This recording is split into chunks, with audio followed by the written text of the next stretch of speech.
Welcome to the Marvel Cinematic University podcast. I'm your host, Anthony Canton III, and we are here to discuss Ant-Man and the Wasp. Quantumania, another trailer just came out.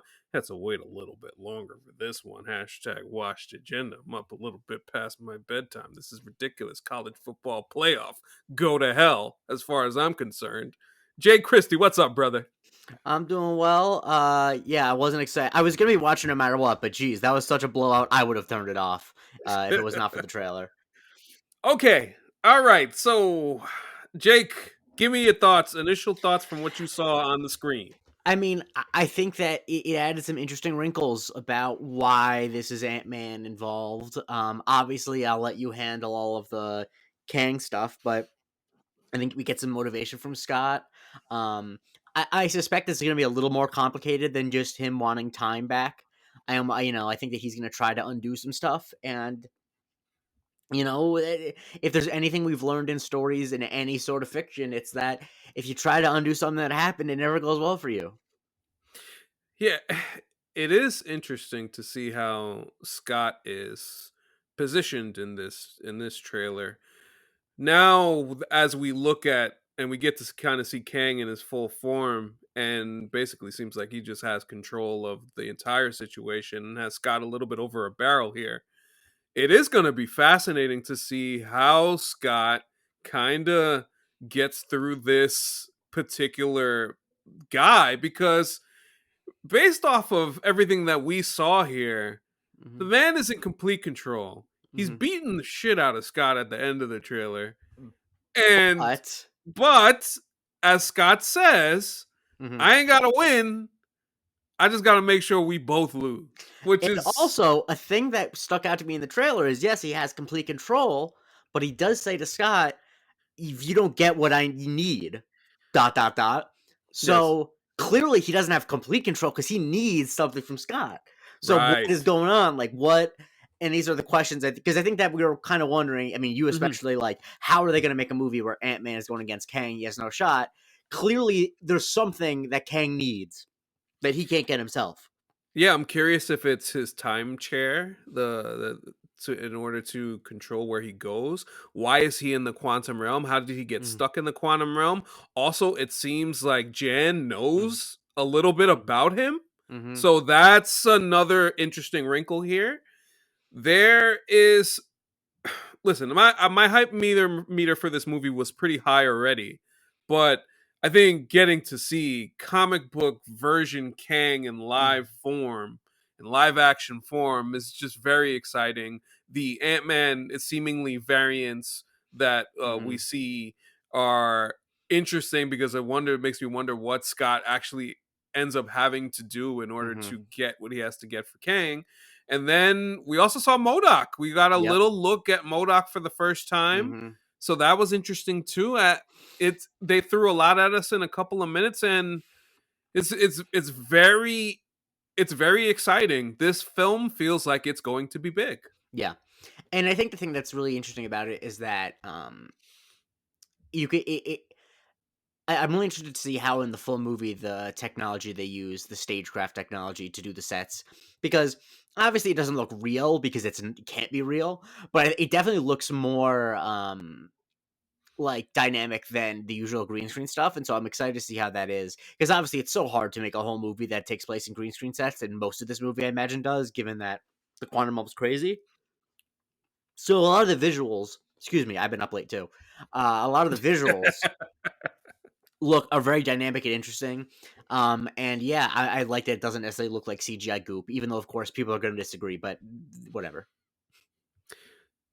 This felt like different a different majors we're getting here, and that's Hmm. what I love about this whole him playing different versions of Kang.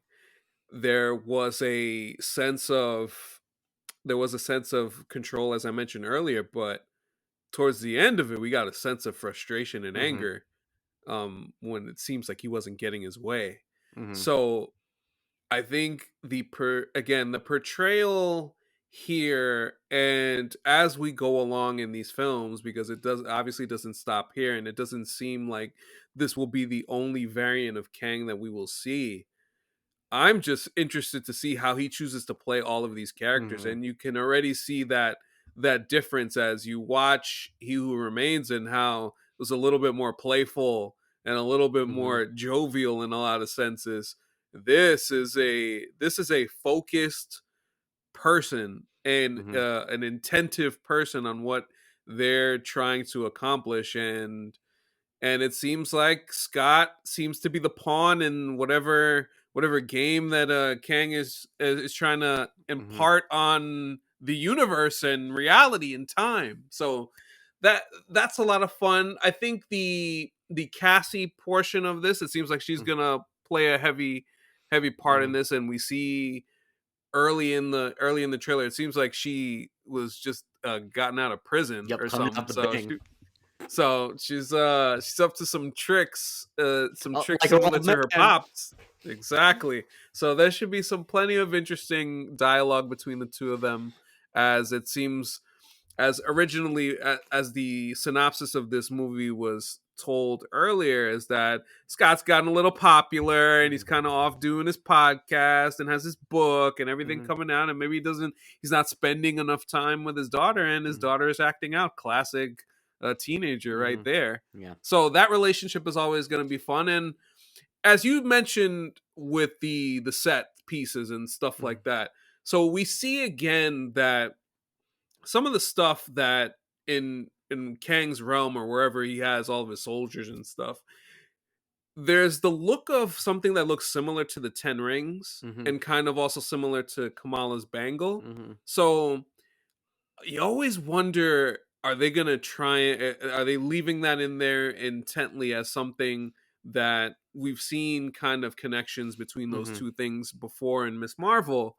and just from an Easter egg perspective, that part interests me too. But I feel like, just overall, this movie is, man, it feels like I feel like the stakes of this movie are, simply put, as it says, a dynasty is being mhm, formed here, and we are setting up this villain to take center stage. And I think the in the wording and in the marketing of this film, they have positioned mhm. Majors as, hey, we are building this Yeah. whole thing around him. It's different. It's a very different tenor here as opposed to Thanos, because Mm, yes, it's obviously CGI for mm. sure, and that's part of it. And even though it's kind of like a more of a Thanos is like almost like this foreboding Yeah. presence, Kang is in your face. He's Mhm, like he's right here. So I love how we're set up for what this phase five, and this is a perfect way to kick off phase five. mhm, I wouldn't have anything else besides mhm, this to kind of set the stage for what eventually Kang Dynasty and Secret Wars are going to look like. mhm. Yeah, I think that it's also people forget that Thanos didn't really have a major role until Infinity War. Like he was in the shadows, you post credit scenes, a little bit in Guardians, but he wasn't really a big he wasn't on screen that much. And so I think that they're really setting the seed that like Phase 5 is gonna be Kang's phase. That he is like this is probably the first time I've really seen one of these movies that they've really front loaded like the character you're gonna be following after this one is the villain. Yeah.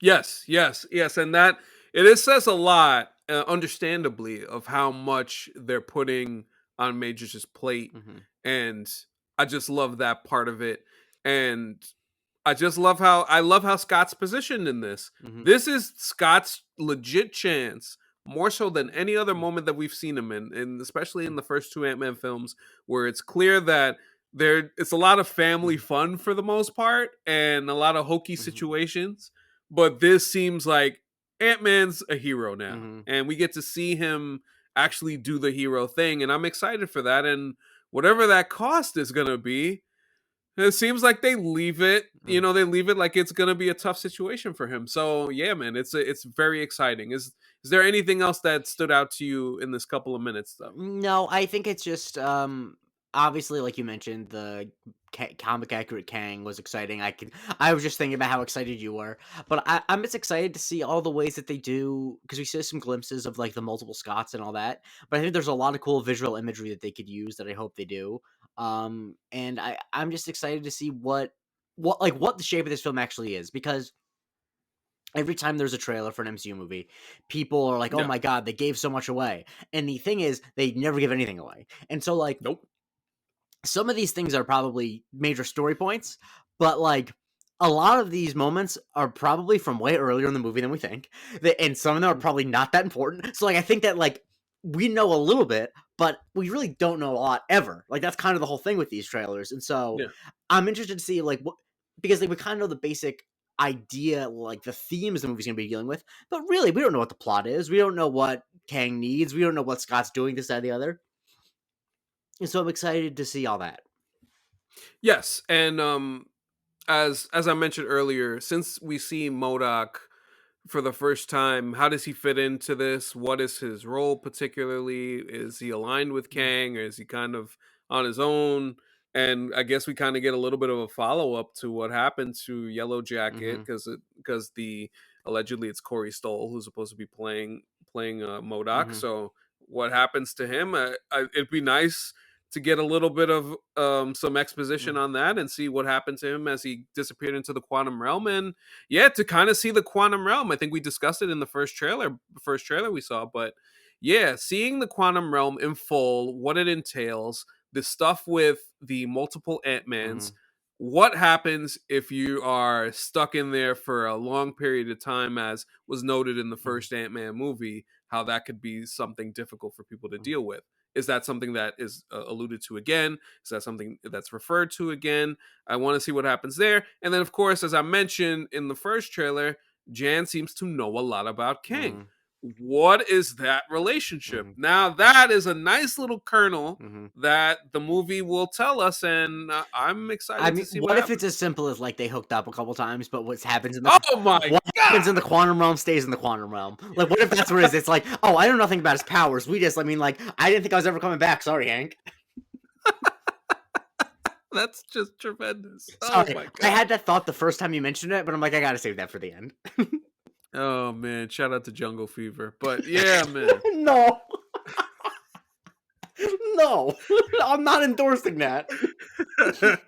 That's okay. I could say it. Okay, good. I just want you okay. It's, no, you're good. You threw it up. I put it down. Um, I can't wait for this movie, man. Hmm. Is it? We're finally getting to the point where this is not something that we have to talk about much more any Hmm. further. We can get ready for the film. But yes, Ant-Man and the Wasp, Quantum Mania, February 17th. I'm still be hyping Hmm. on the timeline as per usual, and I'll hype it here in whatever show that we do going forward as we get ready for that. And we still got plenty of other Hmm. shows to do as we get to that time. And speaking of shows, Jake, you got a special stream coming up this You're week. damn right. For the second time, I'm doing a 24-hour live stream for charity. This time, I am saying goodbye to the DCEU. I'm watching all 11 DC films on a live stream with a lot of guests. It's going to be like a telethon style. And we're raising money for mutual aid organizations. So the whole thing is you find a local mutual aid organization, or we have a list on my Twitter account where you can find them, donate, send me the receipt. And there are a couple goals already. The main goal right now is that if we raise $1,000 before the stream starts, I have to watch Zack Snyder's Justice League instead of the regular Justice League. And you're like, that doesn't make much of a difference. Yes, it does. It's a extra 2 hours. So my 24.5 hour stream will be 26.5 hours. So if you want to make me do that, please donate. Also, just donate because mutual aid organizations do good work, yada, yada, yada. Exactly. Yeah. Make sure you donate. Make sure you support it. Should be a fun experience. Jake has a bunch of guests already lined up for this, so this should be a lot of fun. And looking forward to it on Saturday. And as far as this show goes, MC University Pod, we continue to roll on. Check out the Patreon, patreon.com/MC University Pod, where you can get into our Discord, of course. And then also we have Fast and the Furious Tokyo Drift will be recorded this week with a special guest. Looking forward to doing that. We just put out another episode of Good Beef. Did it with Paul Bowl from Down Under, as we talked about dad things and hashtag Washed Agenda. And we'll get more of those episodes coming out as well. And you can always get our subscriber mailbag every month, and where we take listener questions, which are not limited to MCU. They can basically ask any type of question. We've And they we've do. asked. Yeah, they do. Salute to our listeners, and yeah, thanks to everybody for supporting. You already know where to find us, so continue to find us there, continue to support, and we'll be with you the rest of the way. For Jay Christie, I am Anthony Canton the third. This has been Marvel Cinematic University, and we will talk to you next time.